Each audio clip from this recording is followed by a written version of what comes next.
Pourquoi on a refusé les visites à la maternité pour notre premier enfant? Et d'ailleurs, pour le deuxième enfant, on fera exactement pareil. Alors déjà, la première chose, la fatigue. On se rend pas compte comment c'est fatigant d'accoucher. Et la grossesse aussi, parce qu'il faut pas oublier, on a porté un bébé pendant 9 mois. Et après, il faut accoucher. Moi, par exemple, j'ai accouché à 23h30. J'ai fait clairement une nuit blanche. Donc, c'était vraiment pas le moment d'accueillir la famille après. Il y a aussi la santé et les douleurs du corps. Je sais que quand, par exemple, j'ai accouché d'Ilio, j'avais vraiment super mal au niveau de en bas, quoi. C'est logique. J'avais aussi super mal au niveau du coccyx. Alors, je sais pas pourquoi. On m'a dit que c'était normal, mais pendant plusieurs semaines, j'avais super mal au niveau du coccyx. J'arrivais même pas à m'asseoir.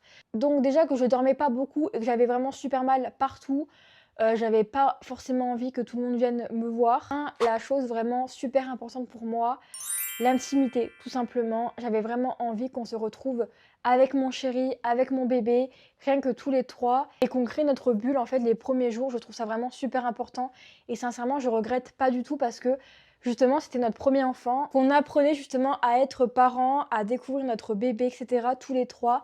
Et on n'avait clairement pas envie que tout le monde vienne nous voir et que en fait on profite pas de ces moments-là. Surtout que nous, on a adoré notre maternité, tout le monde était gentil. On a vraiment passé un séjour magique. Mais en tout cas, je ne regrette pas du tout et on fera exactement pareil pour notre deuxième bébé. Dites-moi en commentaire si vous avez accepté les visites à la maternité.